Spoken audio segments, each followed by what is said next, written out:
As you all know, the first year we opened in March 2019. We had a whirlwind year of 185 events, and then we pivoted like everyone else in March of 2020.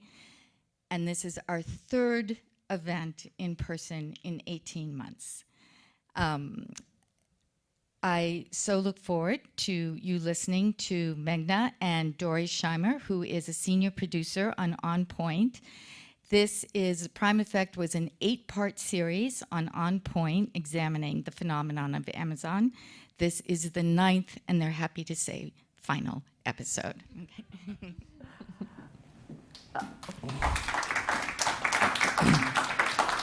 Well, thank you so very much, Amy, and good evening to everyone here in Boston. This is the first time that I have been back in CitySpace as well in 18 months, so it's actually very great. It feels really good to be back with all of you here in the CitySpace event area.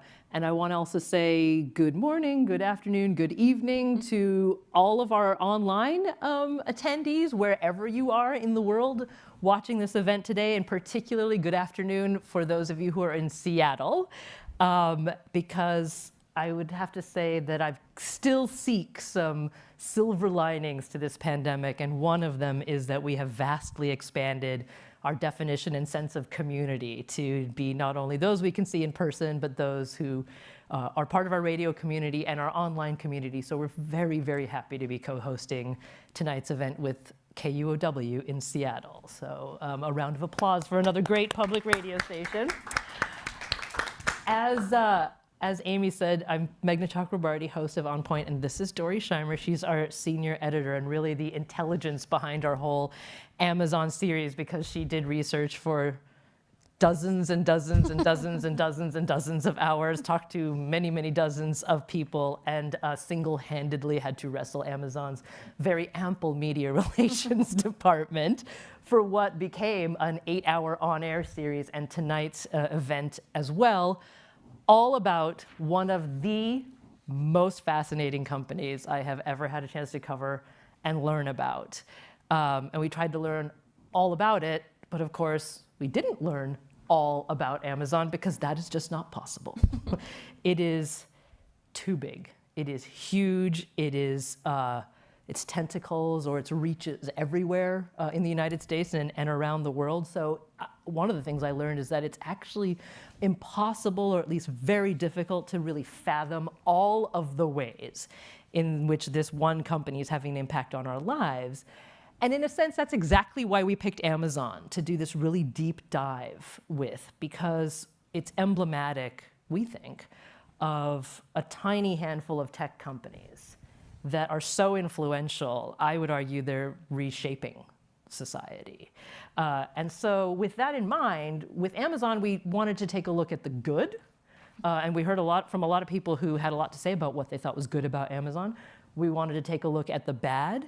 And then we wanted to ask, like, how can we as a society who are living with this corporation or these corporations writ large maximize the good while minimizing the bad? And so that's why in tonight's sort of final conversation about Amazon, we want to round out the series with a discussion of our major takeaways about the company with that question in mind, how to maximize the good while minimizing the bad, because really as citizens in the society in which the tech companies are changing, answering that question is our responsibility. So what do we want to do as citizens once we understand the reach that these companies have in our lives? So that's what we're going to try and explore a little bit tonight. Yeah, and we tried in that first episode to answer this question, like, what is Amazon? It's a retailer, but it's so many other things in addition to that. So we asked listeners to participate and answer that question for us, playing a little Mad Libs. So here's some of the very many responses we got when we had people finish this phrase, Amazon is. This is Nellie Anamalai from Nashua in New Hampshire. Amazon is something I do my best to avoid using. This is Betsy Gerald from Knox, Maine. Amazon is the prime example of all that is wrong with the world. Hi, this is Wayne Simmons from Ellsworth, Maine. Amazon is the last resort. Thanks. Hi, this is Andrea Learned in Seattle. Amazon is primed, pun intended, to step into global transportation emissions reduction leadership by prioritizing e-cargo bikes and cycle logistics for urban last mile delivery. Thanks. Aloha, this is Richard Schnecker from Wahiawa, Hawaii. Finishing a sentence of the day, Amazon is a monopoly. Aloha. Aloha to our listeners in Hawaii. So we want you to participate with that same phrase tonight. So using slido.com, #onpoint, you can go there now and fill in the blank. Amazon is, and we will check out some of your responses later on tonight. We want lots of audience participation from everyone here and everyone watching online. And by the way, I just noticed, apparently Dorey and I have been working so closely on this project for the past many months that we started They're dressing matching. very similarly, with blazers and dark jeans and brown shoes. But that is how the partnership works here. Okay, but by the way, at that same Slido #onpoint, definitely over the course of the conversation, put in your questions wherever you are, because we'll be monitoring that and we want to incorporate your questions over the course of the conversation. Now, as I said, we talked to dozens of people in preparation for this series. 2 of them in particular were just extraordinary, and we want to have them as part of our conversation tonight. So they are Tim Bray and Joshua McNichols. And Tim is principal consultant at Textuality Services now.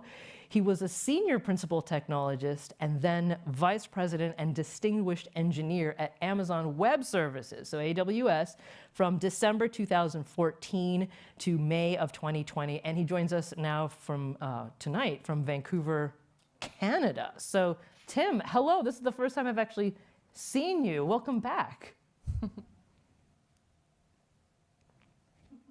If he can hear us. Okay, we'll make sure he can hear us here in a second. So Tim, if and when you hear us, just wave your hand and I'll give you a proper hello. Our other guest tonight is Joshua McNichols. He's a reporter and host of the podcast Primed, which is all about Amazon. He works at KUOW and he's in Seattle. And Joshua, it is great to see you too. Can you hear me?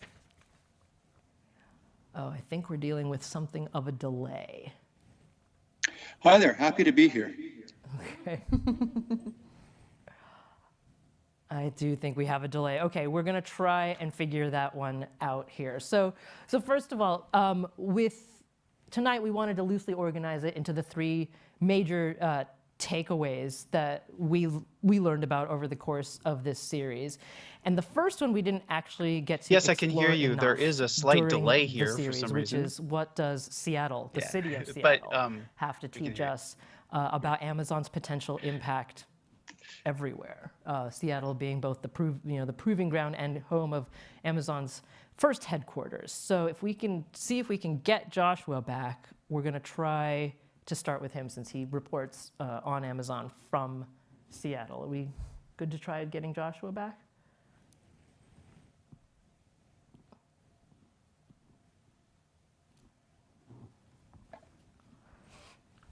Okay, well, while we wait for that, oh wait, Joshua, can you hear me now?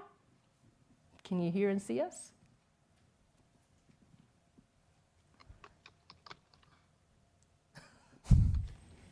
Okay, what I'm going to do to give us a little taste of the kind of reporting that Joshua. Yes, I'm here. There's a huge delay. It's like 10 seconds months. long, maybe 15. So, yeah, because we're watching you on the YouTube stream, and don't have your audio on Skype. I see. Okay.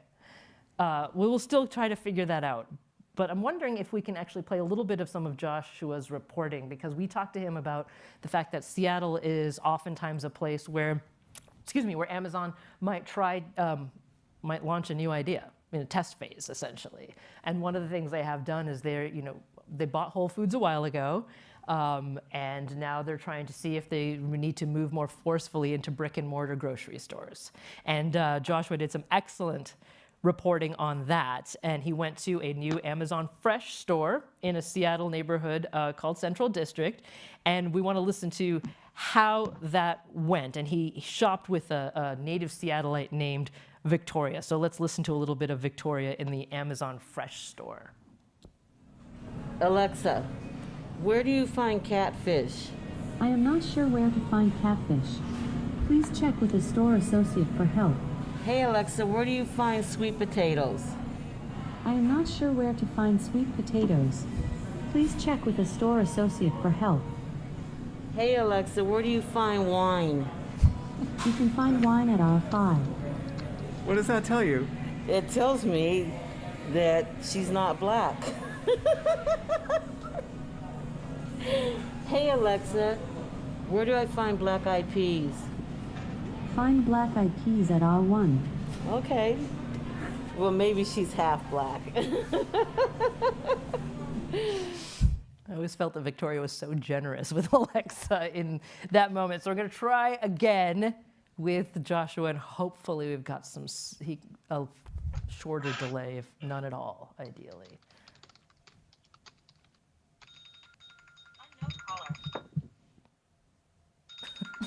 I guess we still have a delay. Okay, so Dorey, you actually talked to Joshua a lot in preparation for that particular episode. Can you tell us a little bit about what he shared with you? Yeah, and I think Seattle came up even from the first episode as we kind of learned about the dynamic between Amazon and Microsoft that we saw in each of our, parts of Amazon. There was this competition there. Amazon tried to learn from Microsoft, and it's one of the reasons that they were there across the street, if you will. And talking to Joshua, he said that there's a real divide in Seattle between people like Victoria Beach, who are skeptical of Amazon's reach in her city. Her neighborhood is gentrifying, and this Amazon Fresh store is just the latest kind of physical example and representation of what she feels is kind of losing her neighborhood now to Amazon. Right, and Joshua told you that what was interesting is Amazon goes in, and obviously you heard in that piece of tape that they stocked the store early on with things that weren't necessarily entirely what the neighborhood who had been shopping there wanted in their grocery store. So the company came in with a different perception than the actual customers it was supposed to serve, which is really odd because another one of our major takeaways is this is a famously customer-focused company. So yeah, but Joshua also talked to several residents who this Amazon Fresh store is kind of in the retail space of this new high-rise apartment building. So while Amazon may have been catering to the people who lived in that specific building or in the buildings around it, they were blind to what this neighborhood had historically been and what the people who had lived there for decades were still trying to hold on to. And Amazon uses technology there. They have Alexas in grocery stores to tell you exactly where things are. But this isn't the only example where they missed the mark just a bit on the human component of applying that technology. But then continued to adjust, though. Right? Yeah. I mean, Joshua talked to a manager who said, we learned pretty quickly that there were some items that customers were coming in for that we did not have, and we changed the inventory and adjusted that pretty fast. How are we doing on seeing if we can get them up at least with sound at the moment? Yeah, I can hear you now. Can you hear me? Still working on it? Still working on it. Okay. I can hear. Well, so these are some of the fun technical difficulties we work with every day on our live show frequently. Yeah. If you wonder at all how I get through the portions where we can't hear our guests, it's because people like Dorey are telling me what to say. No, but actually, so the other thing that I found really interesting about this story that Joshua brought us is two things. One is Amazon is trying to really integrate technology into every part of its business, aka also every part of our lives. So there's a scene that Joshua had in his reporting where Victoria was trying to check out her items that she bought from this Amazon Fresh store. And you're supposed to just scan it, right? Or just, it's not even a scanner. The cart detects the items that are in your cart, and that's how you check out. Right, but it didn't detect anything in her cart. So the employees were like, I guess you can just have it for free for today. But I guess they're okay with publicly debugging their high-tech grocery stores. But on the flip side of all this, There was a sense from some of the employees that Joshua talked to, and we will get him eventually, and he will tell you in much more detail than I can, but Dorey, share this part with us, where because they were working for Amazon, right, they weren't working for a business that only does groceries. Some of the employees actually felt that they had way more career paths or possible paths to growth than they would have otherwise, say, if they were working only for Whole Foods or only for a Stop and Shop or only for a Fred Meyer or something. Yeah, and that's a really interesting piece of it because Amazon is having to adjust to be more competitive in this labor market right now. Andy Jassy, the new CEO, seems to be really aware that the public perception of Amazon, an employer, needs to be improved. And Joshua's reporting reflects that they are making some strides in telling new employees at this Amazon Fresh store that there is career advancement to stay with Amazon, which is uniquely different than what we heard from warehouse workers who said, yeah, they would train us, but they would tell us to take that training and go elsewhere, that there wasn't that room for advancement within Amazon. Right, that in fact it's a completely different company. Yes. If you're away from the corporate side, and I would say that the Amazon Fresh stores are still fairly close to the corporate side because it's not a fully established business that they've let out into the world. If you're away from the corporate side, it's a completely different company. That's what we heard a lot from current and past employees. Yeah, including Tim Bray. I mean, who described it as, you know, the best job he ever had and an amazing place to work, which was different than warehouse employees. Checking in. Doesn't look like we got it yet. Okay. Well, what I'd like to do is play a little bit more, if possible, from some of the reporting that Joshua gave us, because not only is that Amazon Fresh store an example of how Seattle has had to absorb Amazon as its biggest business because of the headquarters being there, but of course there's the ancillary impact, both negative and positive, and he has actually done reporting on how some people in Seattle think that it's quite good to have Amazon as the biggest presence in the city. For example, with some businesses that surround Amazon's main campus in Seattle. And here's what one business person told Joshua. I know Amazon can be a controversial topic for folks. Our experience with them as a landlord, you know, as a tenant of theirs has been really positive. So do you remember why he told Joshua that it was a positive experience? Yeah, so that was Jeremy Price. He owns Wilmot's Ghost. It's an Italian restaurant and the base of Amazon's Spheres.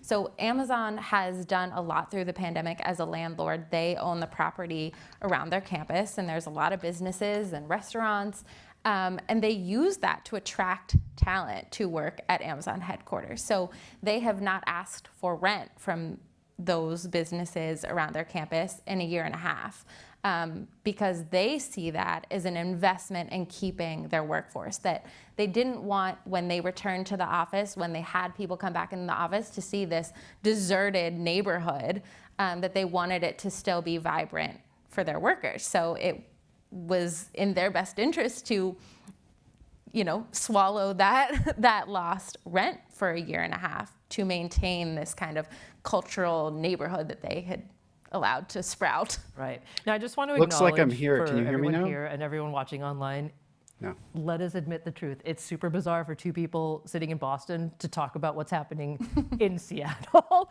And it's incredibly complicated, the story of Amazon in Seattle. So we're working on the fly here.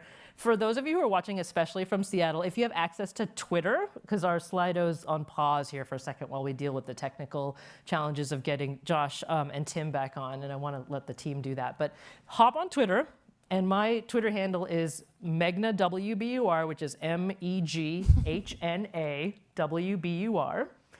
And shoot me a tweet if you're watching this from Seattle, and let us know like what you think the reality of having Amazon headquarters in Seattle is, because when we get Josh back, we'll ask him about things about jobs, about housing, about gentrification, about the cost of living, about what it's like politically to have $1 trillion corporation owning your backyard, for lack of a better phrase. But Joy, I'll let you just pick up here with some of the other things we learned about Amazon in Seattle while I get on my Twitter.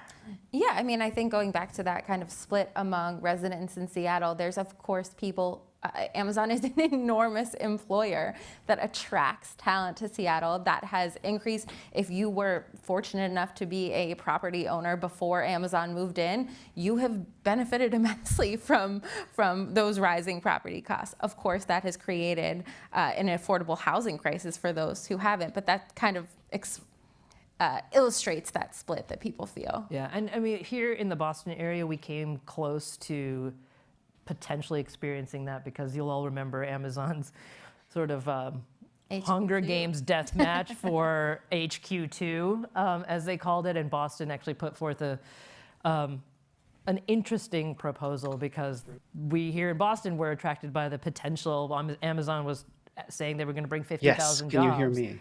But where are you going to put all these new people? Like, what part of the city were we going to develop here? Did we want to inherit some of the challenges that Seattle did? But of course, everyone here remembers how that went, right? Ultimately, it went to Virginia and New York. Oh, no, first New York, then Virginia, because New York said no. Yeah. Right. So rescinded. But in a sense, a lot of people also thought that Virginia was kind of was going to get it anyway because Amazon wants to be close to Washington, D.C. Okay. Meghna, I think I'm here. I don't know if you can hear me now. Is that you, Josh? It's me. Oh, that is fantastic. Wonderful. Hopefully we'll get my bizarre face off the screen. This is how we look at each other every day. Actually, that's true. That's literally how Dorey and I stare at each other. But Josh, can you still hear me? I can still hear you. Okay. And Tim, can you hear me also? Okay, we're going to get Tim. Well, this is great. I mean, we're radio people, so just having Josh's voice for me is okay, but I'm sorry for everyone watching that you can't actually see him. But we have been trying to sound smart, Josh, about how Amazon is having an impact on the city of Seattle. So set us straight here. I mean, that's a huge question. Where would you begin to answer that question, Josh? Well, like many places, there's delivery vans everywhere, and there's warehouses all over the place. But here, we also have experimental grocery stores that kind of come in many different flavors, and pop-up stores, the Amazon 4-star store, and all kinds of different things where Amazon works out some of its new technologies. And then we've got the corporate headquarters that employs so many people that, if you go to a soccer game, one of my bosses told me the story about his soccer team, any group of parents that you're talking with, there's going to be one person there who works for Amazon or who has a sibling who works for Amazon or something. So I feel like Amazon, one of the local columnists here described Amazon's effect on Seattle as that of a prosperity bomb, Oh. And on the one hand, that's great. It's a lot of money. But the money isn't necessarily shared equally. There's a sort of, you can imagine if you just drop a big bag of money on a crowd of people, it's not necessarily going to bring out the best of humanity. And so, we've got, because we have a shortage of housing, there's really high competition for land, and not everybody can afford to live here. Teachers and firefighters can't afford to live here. Yeah. And have to move out of the city, have to live south of the city. And so there's a sort of, even though we have this problem in many American cities right now where there's sort of two different classes, in Seattle, it's really strong because Amazon is a big fish in this pond, and those problems associated with a tech sector having the wealth in this economy and a non-tech sector maybe lacking access in the same way, it's really strongly felt here. Okay. Well, first of all, it's great. We can see you now, and it's just great to see you, Josh. And good to see you. Everyone, I mean, I just want to give our CitySpace folks a hand because this is on the fly debugging, which is always a very heartbeat or heart rate inducing task. But also, Seattle is coming through on Twitter. I love you guys because, Josh, while we were waiting to get you back up, I just opened up my Twitter to folks in Seattle and said, how do they think Amazon has been transforming Seattle? And we have Irish Love saying Amazon is ready to walk out of Seattle and is going to the east side of Seattle due to taxes and politics. Mark says Amazon has been turning Seattle into a transient corporate village, using the city's infrastructure and resources, but not paying back. Can you talk about that a little, Josh? Yeah, I mean, Amazon's kind of famous here for fighting against corporate taxation. And so, they like to talk about the jobs and the wealth that they bring here. And they've been trying to soften their image in recent years by, giving by charitable gifts to fight, climate change or to reduce homelessness or build housing. And those have been significant, but that came after many years of criticism for not doing enough to mitigate their bad effects. They don't like to come out swinging publicly against corporate taxation, but they fund the organizations that do. So there's a sense that many people sort of have this idea that Amazon thinks highly of itself, but doesn't necessarily want to pay for the things that help distribute the wealth around or reduce some of the problems that come with that wealth. Did you have a question for Joshua about anything that he talked to you about? Yeah, Joshua, we talked about Victoria Beach, and we just played that one clip of her, but you talked to her for much longer. And I just would love for you to shed some more light on how Victoria feels about this kind of new physical Amazon presence in her neighborhood. Yeah. Well, the thing that really interested me in talking to her is that, we're here in Seattle, we're very familiar with the effects of Amazon's growth in a neighborhood we call the South Lake Union neighborhood, which used to have a lot of warehouses, had some affordable housing, but that's kind of where Amazon's explosive growth was centered for a long time. But as the grocery store expansion is sort of a new way in which we can try to measure how people perceive Amazon in different neighborhoods, that it's sort of colonizing in a way. That's probably the wrong word to use. That's not really fair. But and so this neighborhood is a neighborhood where for years there's been a lot of, historically this was a mostly black neighborhood. And as the city has gotten more expensive, some residents have cashed out and made a good deal, but others have, been forced out as rents have increased. And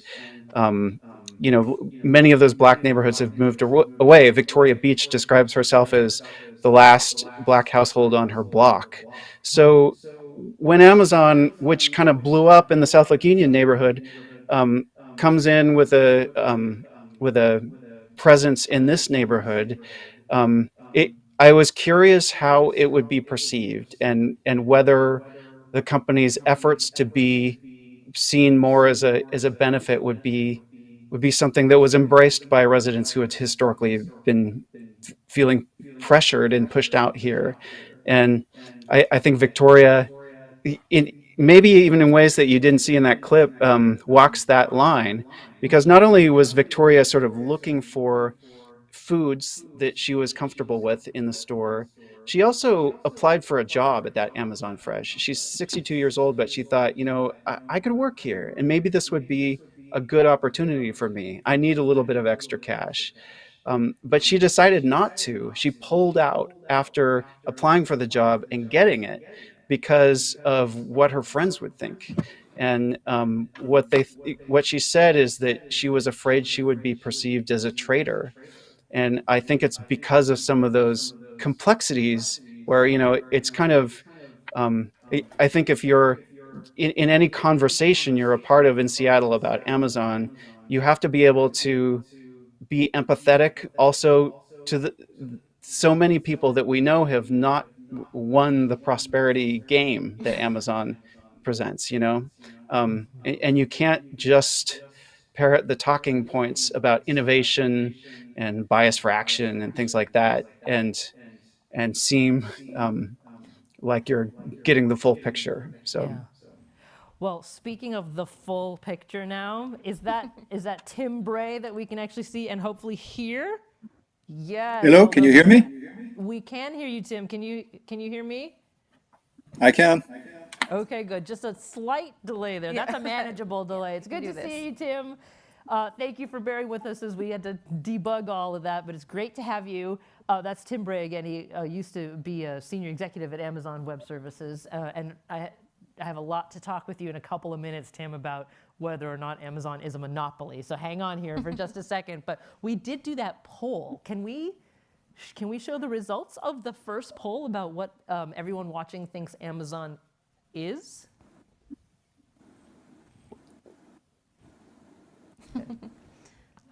I'm really making our team work hard today.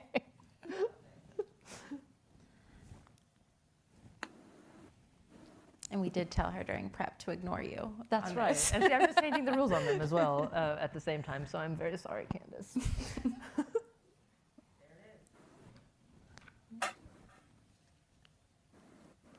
Oh, fascinating. So everything from essential to my personal life to unraveling the fabric of our communities. Union busting, also good and bad. So before we move on, Dorey, this is something that we saw over and over and over again in all 8 episodes about the complexity of people's feelings about this company. Yeah, and we had a listener in our last episode who kind of verbalized this in such a strong way that she has relied on Amazon more than ever in the pandemic to get her the basic things that she needed, and feels so guilty every time she clicks buy. And we heard that over and over again, whether people used Amazon or not, feeling these complex feelings about a company that is just so present in our lives. This feeling that it's unavoidable, but I want to avoid it. To people just saying, this has made my life easier. Mm-hmm. And I think Amazon is recognizing that kind of chasm more than ever. Yeah, and so the reason why I found this personally really fascinating is that, feelings might be feelings, but again, regarding that question of like, what do we as citizens want to do about these giant corporations, actually how we feel about their impacts on our lives is a very big driver to when it comes to deciding about policies we'd either support or not support. So we're going to get to that in the third part of tonight's conversation, but we have another poll. Yeah, we have another question for you. So before we get to this next part of tonight's conversation, we want to know about your Amazon habits. So for our audience tonight, we want you to go back to Slido.com, #OnPoint, and tell us how often you think you use Amazon. And there's a couple choices for you, and we'll get back to see how often they do in a few minutes. Yeah, how often do you think you use Amazon? Is our next question for all of you here and online. And again, Slido.com OnPoint, #OnPoint is where you can send your questions to, and they are coming in. So we'll get some of these incorporated here in just a second. But so we talked a little bit about Seattle with some bumps in the road there. But our next big takeaway was how strong Amazon's corporate culture is. Like I described it as like superhero strong, but maybe not in like the superhero positive save the world kind of way, because even its massive PR department, through and through, every way they interacted with you, Dorey, mostly reflected this corporate culture. And so the reason why I think citizens need to understand that is that once you do, and you get a better handle about what the corporate culture is, you will understand that everything Amazon says publicly and does, everything you read from them is filtered through that culture. So it's really important to understand it. And Dorey interacted with Amazon PR for like, what, 6 straight months? 6 months. But we successfully got several of the company's vice presidents to join us. And I wanted Dorey to pull back the curtain a little bit about what that was like, standing there before the Goliath that is Amazon's media relations department. Yeah, I think often when we are doing a show and we have a question for a corporation, for a member of Congress, we reach out with that question, and often they send us an email back and say, here's the answer, or no, we don't want to give you an answer, and we go from there. But with Amazon PR, no matter what the scope of the question was, I would get on conference calls, and often I would get on these calls to ask them my question, and there would be a dozen people from their PR team on that call. And I think, well, first of all, I sweat through those calls in full transparency, but they are so disciplined. And they are very siloed. They have what's called pizza teams. So as Amazon grew, they wanted to maintain this culture that every team was small enough to share a pizza to solve a problem. And they really have maintained that. And through their PR, it's the same way. So when we talked to AWS, those people were completely separate from the people we talked to about Amazon's relationship with small sellers in the marketplace. But the consistency of the language in which they talked to me was remarkable. The consistency, the discipline, the narrowness of focus with these teams, it was absolutely incredible. And just to give you a sense of how different that is from other companies and organizations that we have to reach out through their media relations department, it's night and day. Like sometimes, as Dorey said, like we might get an email back and then there's a little back and forth and the person comes on the show, and then we might get like a really long email of all the things they claim that we said wrong, which usually we do not. But like it's all post-play. But Amazon was very, very active even before they would agree to have someone on. And Tim, if you can hear me, first of all, I'm just really delighted to see you. But as the man that's worked in Amazon at a senior level, when you were there, I mean, how would you describe what this is another big question, but how would you describe what the corporate culture was like? Well, it's the best job I ever had, and one of the things that made it that way was that it was exceptionally well managed, much more well managed than really anywhere else I'd ever worked, including places where I was the CEO. And that is in large part due to the culture, and there's a huge amount of work that goes into consciously constructing that culture. It doesn't happen by accident. So there's the famous Amazon leadership principles, which are, easy to laugh at, but turn out to be pretty widely used and reasonably effective. And in particular, they're used very intensely. Amazon is hiring and promoting people. And so Tim, I'm going to interrupt. I'm so sorry to do this because we've got you. There's no delay now, but the sort of level is going up and down, so we're losing every few words. So there's an echo. Let me turn off my mic. I'm going to turn off the sound so I can speak like this. Okay. So what I was saying is that Amazon is a terrific place to work, and that was partly because of the culture. It's the best managed place I ever worked, including the places where I was the CEO. And part of that is due to the application of the Amazon leadership principles, which sound kind of lame and like platitudes, but actually turned out to work reasonably well in practice. And one of the places where they're most intensely applied is in hiring and promotion. So there's a conscious, explicit effort to hire and promote, people who exhibit what are considered to be the desirable parts of Amazon culture. And, one of the core attributes they like there is attention to detail. Understanding the problem you're trying to solve in great detail and not getting away with arm waving and statement of platitudes, but getting down to the very precise facts of the matter. So I suspect that may work better in running a cloud computing division than it does in running a PR division, based on your experience. But yeah, the culture is a very real thing, and it really works. If you can hear me now, but that's the corporate culture for corporate employees, right?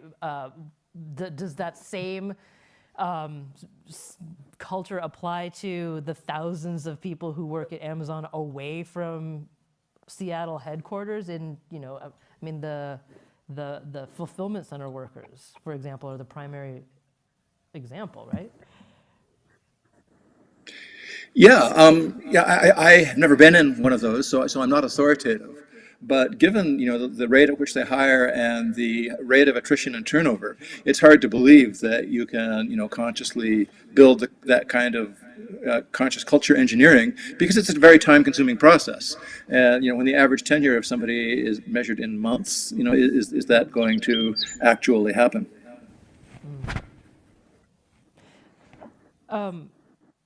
Joshua, I'm wondering, I'm just taking your question, Dorey. I'm just going to steal Go for it.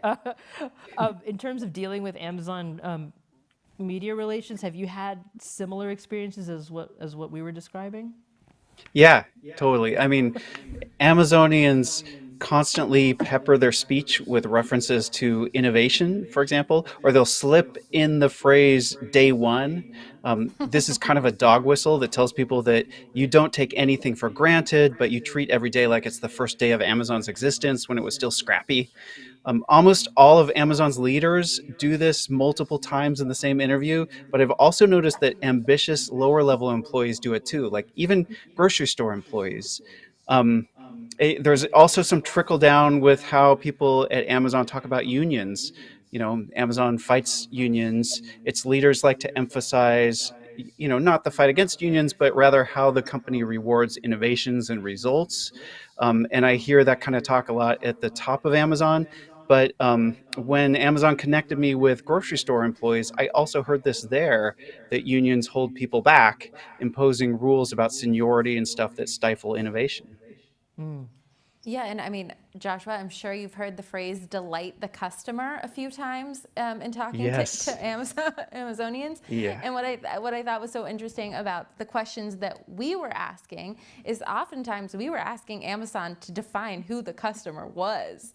I mean, when we were talking about AWS, when we were talking about Marketplace, for instance, are you trying to delight the customer? Is that the seller on Marketplace, or is that the consumer? So you see these kinds of dodging, honestly, when you have to get down to those kinds of specifics oftentimes. We also had a very strange experience, which I don't think I've ever actually had, where we spoke with a senior executive at Amazon. And again, this goes to the discipline of the company, that we didn't give them our questions in advance. We would never do that, right? But so when I was talking with her, I would ask my question. No, him. That's right. Actually, it's the current head of a senior level person at AWS. When I was talking with him, there would be this like tiny delay, and we would hear pages being flipped. And it wasn't him flipping the pages. It was definitely a media relations person there, like flipping the pages for him to find the right answer for him to basically read off the page. Now, everybody has talking points, right, when they speak to the media. That's not unusual. But having it all written out in a notebook and you can hear the pages turning was a first for us. But what really opened my eyes about it is that this particular senior executive was a very dynamic man. Mm-hmm. He had lived an amazing life, and once they let him off the leash, so to speak, he had very interesting things to say about the company. But this is not a company that's going to take that risk to begin with. But I should say that you heard Tim say this was the best job you've ever had, and yet you left this job. Why? Well, that's a matter of public record. You can just type Tim Bray Amazon into Google, and you'll get all the gory details. I left Amazon because during the early days of COVID, there was a big dispute about whether Amazon was taking good enough care of the warehouse workers. And there were two sides to the dispute, because Amazon was putting a lot of work into it, but the warehouse workers were still acting scared and protesting. And then there were some white-collar office workers who were organizing activism on, to expose the concerns of the warehouse workers. And Amazon reacted to this by firing all of them. And I couldn't really be comfortable with that, so I left. But that's a long time ago. That's old news. What you're talking about is much more interesting. It's old. It may not be old news to it may not be old news to everyone, Tim. But could you just walk us a little bit more through that decision? Why was it that particular thing that you were in a high-level job at AWS, which is a hugely important part of the company, but you let it all go because of treatment of employees? Well, what was it about that made you make that decision? Oh, well, I was carrying a VP rank, and I think that, in the world of business, once you've gotten to a VP rank, you really have to be part of the leadership team, and it's just not okay to step out and go rogue and start, engaging in external company-facing activism. And so I was very unhappy with what the company had done in that situation. And since I didn't feel free to speak up about it, I thought my only alternative was to leave, so I left. So do you think, though, that was also reflective, not your decision, but how Amazon handled that, was also reflective of its corporate culture. About it does not, they have that famous leadership principle of disagree but commit. But those who disagree, do they suffer sanction at Amazon? No, in general, they don't. It is absolutely okay to have a vigorous, lively internal debate. But, one of the reasons I left was that I kind of liked many aspects of the Amazon culture. And I really disliked that decision. It seemed to me egregiously stupid. Have these people never heard of the Streisand effect? It seems like they were painting letters of fire 500 feet high in the sky saying, we don't want you to look at this. And not only was it, I felt fairly brutal and amoral, it was also stupid. So I think that represents actually a major failure of Amazon culture and just not something I could live with peacefully. Well, another takeaway regarding the strength of Amazon culture that I think it's important for people to understand is that in one of our episodes, we talked about the fact that Amazon is also becoming kind of a breeding ground isn't the right word, but a little factory for future executives, right? So lots of people absorb Amazon's corporate culture and then go off to managerial and executive positions in other companies, and we heard quite a bit about that. Yeah, we did. I think that's one of the key why it matters questions when we look at Amazon, the employer. They are raising the next generation of corporate leadership, and we're already seeing that happen. We had a former Amazon executive who talked about his kind of club of people he came up with at Amazon who are now leading many major companies we're all familiar with. So the Amazon style of management, while they say, we just want to take the best stuff with us, it is really influential in the broader labor market and for corporations all over across the country. And in this case, we've been talking a lot about corporate culture and not talking at all about actual business practice, right? Which is a different and huge thing too, which, success does breed imitators. So how Amazon does business, you may see in other businesses, perhaps closer to your actual direct life. But again, listen to our series and you'll hear a lot about that. But Dorey, do you want to see what our poll revealed? Yeah, and I want to say, I just saw in Slido someone ask why we didn't have a 0 option, which is pure human error on my part. So that is why. So I appreciate all of you who don't use Amazon at all. And that's the really uncomplicated answer to that. But let's see what the poll results for those of you who do use Amazon, how often you're doing so.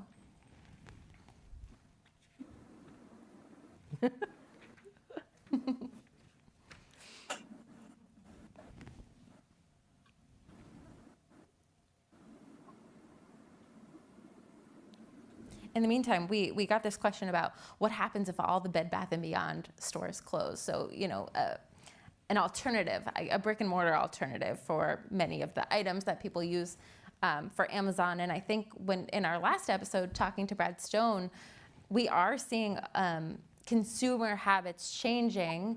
While there was a lot of dependence on e-commerce in the pandemic, now people do want to be able to go to the store. So that's kind of an open question, I think, of what will happen with brick and mortar in that kind of format. Absolutely. Okay, so here are our results. How often do you think? Now, see, this is why we put an asterisk around think. Use Amazon 1 to 5 times a week. That vast majority of respondents. Okay. So, Josh, actually, let me ask you, how many times do you think you use Amazon per week? Oh, I use it so often.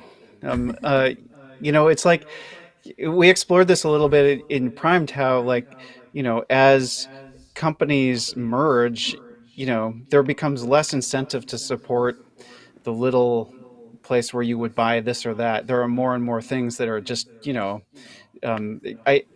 we used to have this regional department store called Fred Meyer. It's now part of, the Kroger empire. I don't see a huge sort of local benefit to buying my, my socks through Fred Meyer anymore. I just get them through Amazon now.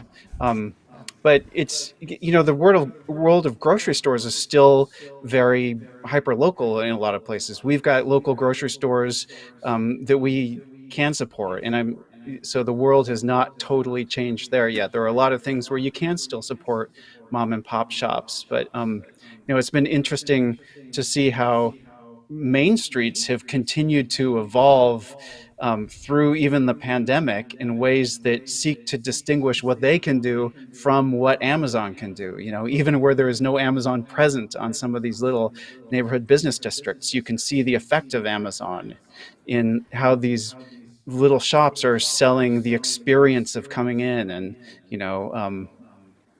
posting something on their Instagram wall that proves that you were there. Yeah. Well, Tim Bray, can I ask you, what do you think is actually the most accurate answer to this poll about how many times people use Amazon per week? And Tim, I hope we didn't just lose you. Are you still there? Yeah. Sorry, say that again, please. What do you think is the most accurate answer to this poll question that we asked about how many times people use Amazon per week? I think the interesting thing is I bet that number is coming down.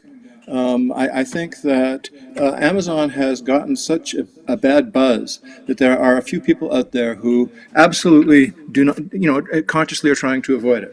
So I think that is coming down. I've been doing a little bit of that myself, and I've discovered that for a whole lot of things, there's lots of other good places to buy stuff online. People have been watching Amazon's success and trying to emulate it with some degree of success.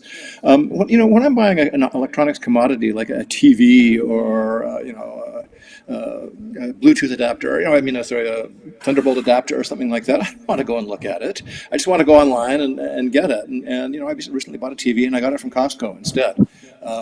And I bought some jeans and I went and got them from Levi's directly. And so I think that's becoming an increasingly viable thing to do and something we're going to see more and more of.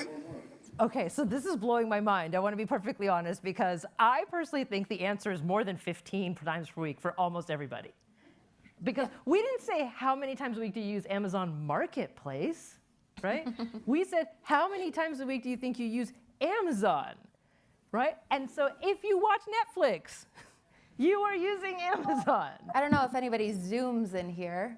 Also on AWS. Also on AWS. And if you, even from some of the local stores that you're buying online from, it may be getting fulfilled by Amazon. So this was another huge takeaway for me that it makes total sense that we think first and foremost of Amazon as the retailer, right? Because it is the world's largest retailer. But its presence in our lives, its even bigger presence in our lives is largely invisible. Like if AWS wasn't there, it's not the only, obviously, I'm talking about Tim Bray's former job, but it's not the only player in the cloud computing services, but it's a huge one. And we don't even think about it every day. So Tim, can you just, focusing on AWS for another minute here, how influential or important do you think AWS is to Amazon as a company and how much presence it actually does have in people's lives? Well, it has a huge presence in people's lives. The world of IT, information technology, as we say, is huge. $3 or $4 trillion a year, and all the cloud companies together are only maybe 100 billion or 200 billion. So it's not as though they're dominating the whole space. Having said that, basically all the startups, the internet companies that came along in the last 10 or 20 years are on the cloud. They don't build their own data centers. They just don't anymore. Netflix was an example, but lots of others, your Pinterests and your Intuits and your, and so on and so forth. So those are the kinds of things that people tend to interact with most often.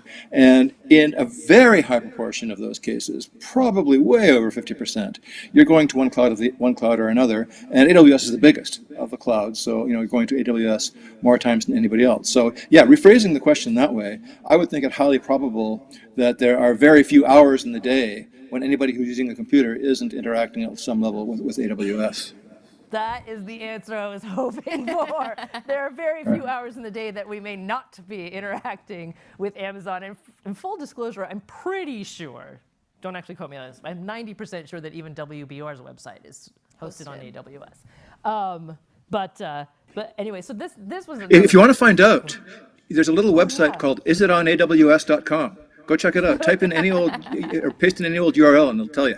You built that website, right, Tim? The Is It on AWS? Did you build that website?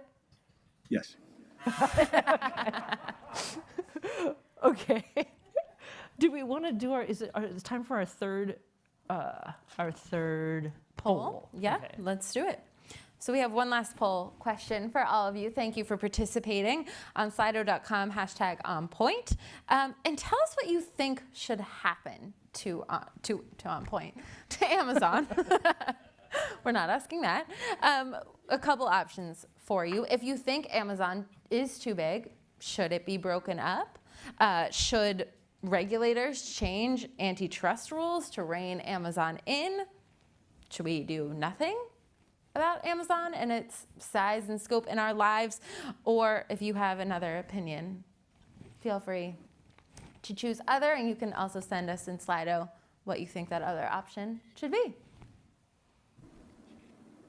Oh, so many good questions coming in. Okay, I promise everyone we're going to get to some of these. But actually, before we get to why we're polling about what we should do, we being society, about Amazon, there was a really great question here. What did you hear about work stress among headquarters, about white-collar staff at Amazon headquarters? I've heard about staff crying on the job and having to respond to 150 calls or alerts per week.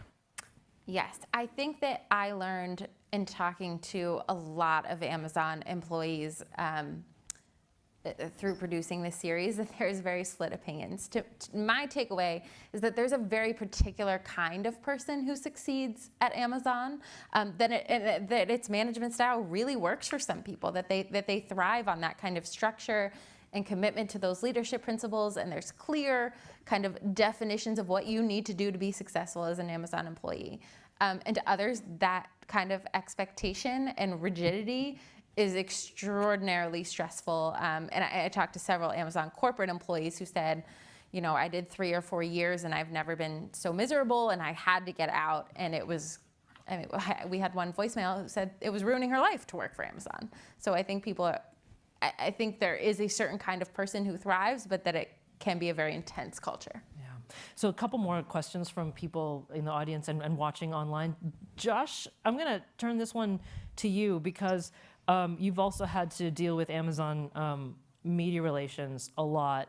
There have been, over the past many years, more and more focus on how Amazon treats its employees, right? So is their marketing and PR campaign working to improve their image?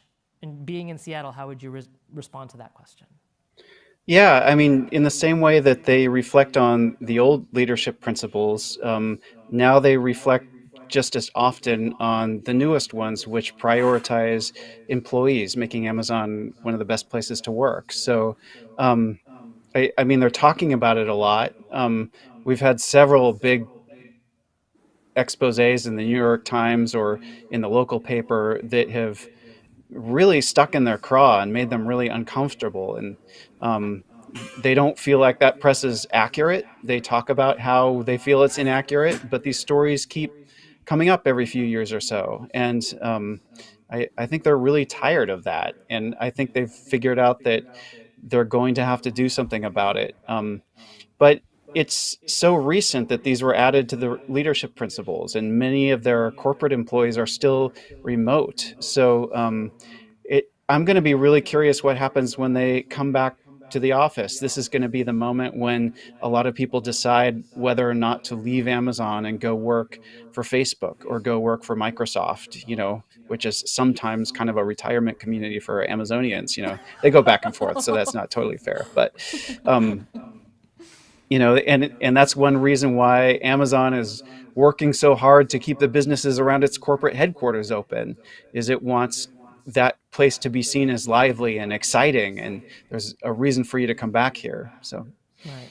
But just to underscore the point you made, Josh, those new leadership principles were only added this summer, right? In the tiny, like, half-second interregnum between Jeff Bezos and Andy Jassy, right?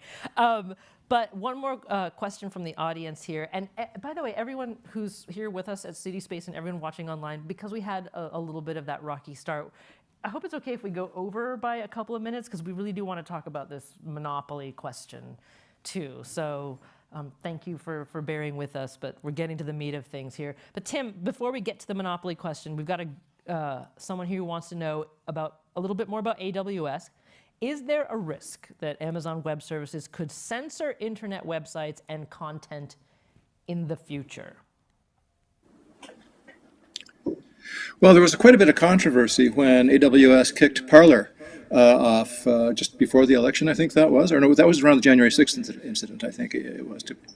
And any operation these days that is, hosting other people's discourse and messaging has to worry about, the very severe conflict that exists out there between everybody's desire for speech to be free, and then the fact that some speech turns out to be very highly dangerous and lead to massive amounts of illegal behavior.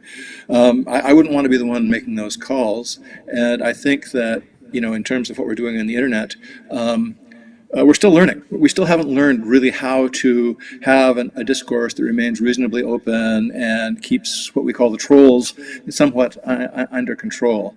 So sure, it's absolutely the case that AWS might, and in fact has, shut down voices that are just ejected from AWS, voices that they didn't want to host.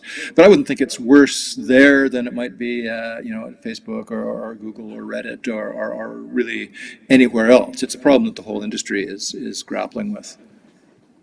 Right, and so that's why this final question I feel like is so vitally important about the power, right, that these companies have. You saw the poll briefly about how I think most people who answered said that we should probably break it up. Is that what the dominant response was in the polls? Or regulation, I think. Regulation. Okay, regulation. Thank you for that. She fact checks me as well. But so our big third and final takeaway for tonight is really this question of how do we come down on understanding whether or not Amazon is a monopoly, right? Or do we even have an accurate definition of what a monopoly is in the 21st century economy? And let me just quote Brad Stone, who's with Bloomberg, who's written a couple of really great books about Amazon and what he told us in episode 8 of our series. He said basically Amazon sits on a pile of cash. It has the ability to attract the best of the best talent in technology and engineering, and those two things in combination allow them the freedom to invade industries. And then I had told him that the way the accrual of those advantages work, it gives them exponential power over most other companies, and those exponents just add on top of each other. And then Brad agreed, and he said that's why regulators are moving with panic to slow down Amazon's growth. And Andy Jassy, the new CEO, is also trying to usher in an era that recognizes criticism of the company, underscoring that with success comes responsibility. But the energy, the political energy, I guess, around Amazon's power, Brad said, is undeniable. So, Tim, here's my question for you. Before we get you to answer whether or not Amazon is a monopoly, you actually did answer the question in the form of a 6-page narrative. So can you just briefly tell us what is the 6-page narrative in Amazon? What is that thing? So in Amazon, when a major decision is to be made, obviously there's going to be a meeting. And what makes Amazon unique is no PowerPoints are allowed. For anything that really matters, somebody has to write a narrative. There can be 1 pages, 2 pages, but 6 pages are the most common. And normally they take the form of a PR/FAQ, which stands for Press Release Frequently Asked Questions. And in that document, whoever is proposing what they want to have done has to write a press release for what's going to be said when you launch whatever you want to launch, and then a bunch of questions about it. And it imposes a very heavy burden on the author of that document to write a compelling linear story that anybody can understand. And I think it is a much better way to make decisions, and it's one of the reasons why Amazon has been successful.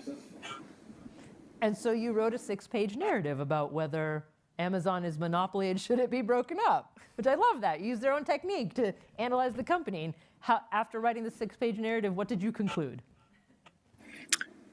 Well, my goal was specifically that AWS should be spun out of Amazon. And I don't think we have time to dive deeply into that, but I believe strongly that AWS should be spun out of Amazon. But to answer your larger question, Amazon and its big tech peers, and in fact the whole top tier of the US economy, is rife with monopoly. Beer is monopolized, mattresses are monopolized, eyeglasses are monopolized, cheerleading squads are monopolized, web search is monopolized, desktop office software is monopolized, large-scale marketing services for things imported from China are monopolized. It would really be very, very good for the health of the United States and the economy of the Western world if the anti-monopoly agencies in the U.S. government went in there aggressively and broke up not just Amazon, yes Amazon, but also Apple, Microsoft, Facebook, who am I forgetting? Anyhow, Google, and actually bring a modicum of balance of power and real good old-fashioned competition back to the U.S. economy, because at the moment it is sorely lacking. Now, big tech is a place that it sticks out in particular vividness, and Amazon sticks out even in that coterie. But let's not kid ourselves that we have an Amazon problem. What we have is an overly high concentration of wealth and power in the economy that urgently needs to be fixed, and the best first steps forward is some serious corporate breakups. So you're bringing the fire now, Tim Bray. I love it. But so we talked to David Boies, the famed litigator. He's argued in front of the Supreme Court a lot on a variety of cases. And we talked to him because in the late 90s and early 2000s, he was seconded by the Justice Department to try a monopoly case against another Seattle-based, well, Redmond-based company specifically. See, I know my Pacific Northwest geography, guys. The Microsoft monopoly case that the Justice Department brought in the late 90s. And Tim, especially, I want you to listen to this, because here's one of the things that David Boies told us about whether or not the federal government should be looking at Amazon in particular as a monopoly and face the kind of scrutiny that Microsoft was under. You can't look at a company and say, because they're big, they're an antitrust violator. You've got to look at, how did they get to be big? How did they keep being big? What are they doing to prevent other people from competing with them? And those are fact specific. So even if my firm had not represented Amazon, I would be reluctant to sort of give you much of an answer to that. That last part saying that, of course, he had done business with Amazon as some legal business. But Tim, really what Boies was saying there was he actually felt that our current regulation is satisfactory to deal with companies like Amazon. And if we're talking about what we should do as a society, do you buy that, or do you think we need new kinds of laws around these companies? I do not buy that, and I'm not even sure it's a matter of needing new kinds of laws, but interpretation of existing laws. At some point, following on legal arguments by Robert Bork, the antitrust apparatus of the United States government decided that the only thing that mattered was consumer harm. If you couldn't demonstrate explicit consumer harm, there couldn't be an anti-monopoly or an antitrust case, so just drop it and give up. Well, I happen to think that Americans and human beings in general are not just consumers. They're more than just that, and I think that the excessive concentration of power brings damage to things other than just simple consumer welfare, such as overly high concentration of political power and gaming regulations, and what we have been hearing about the anomalously high injury rates in warehouses and so on. All of those things are joined at the hip to the overwhelmingly large power, not just of Amazon, but of the tech sector in general, and not just the tech sector, but the economy in general. So I disagree with Mr. Boies, and I think that there is immense scope for aggressive antitrust. And I'm super happy that they've appointed Lina Khan to run that division down in Washington, because do not underestimate that woman. She is incredibly sharp and very aggressive, and I think has a very realistic view of the deep structure of the economy at the high level and the need for drastic reduction in the collective power of big tech. We could not talk to Lina Khan for this series, though we tried very hard.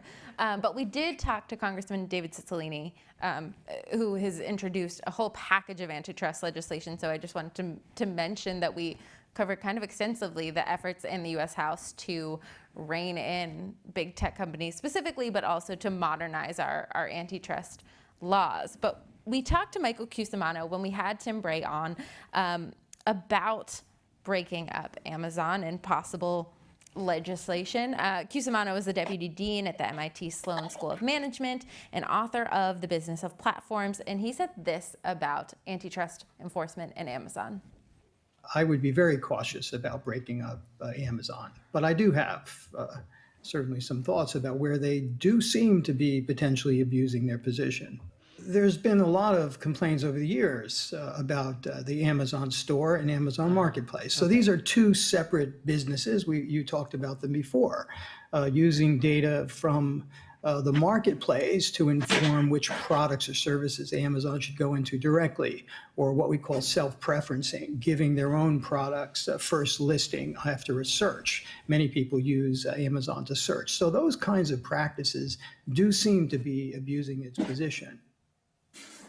Well, Joshua, let me come back to you here. Again, you're living in the city where these decisions are emanating from about how Amazon wants to do business. Just your thoughts on the question of monopoly, and how does the growing sort of hum of the possibility, and I underscore the word possibility, given how Washington works, of regulation on Amazon, how does that go over in Seattle?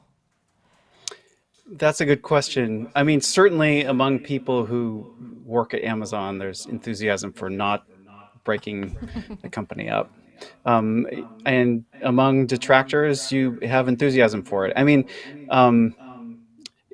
it's a complicated question, and I mean, there are so many different parts of Amazon that it's when you've got it's a data-driven company, and there are always people who are left out of the data. You know, I'm just thinking, going back to the grocery store, for example, you know, you've got decisions about what to stock, and the customers who shop at the grocery store request something when it's not there, and they are listened to, but Amazon can decide whether or not people who aren't represented in that customer base should be reached out to. And I don't know, I'm kind of going off in a little bit different direction here, but I'm not sure really how to answer your question, I think. That's okay, but I mean, the multiple directions that every question about Amazon goes is something that I learned about this company, because every part feeds into every other part. So I completely hear that. I mean, we should say that about the start of the series in general. We thought that we could break Amazon up into 8 manageable pieces of hour-long conversations, and we got into each one of them and found that none of those parts were manageable, especially AWS. Well, 2 last comments, and then I have 1 last question for both of you.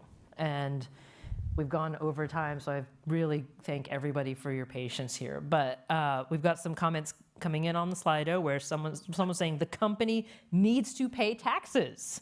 A la what you were saying earlier, Josh. Considerable regulatory oversight for mistreatment of non-corporate employees. Break it up. And this is, the person identifies themselves as a very early Amazon employee. And then someone else says, I love what Tim Bray is saying. There are too many monopolies. We need more corporate breakups. So many people going out of business because of monopolies.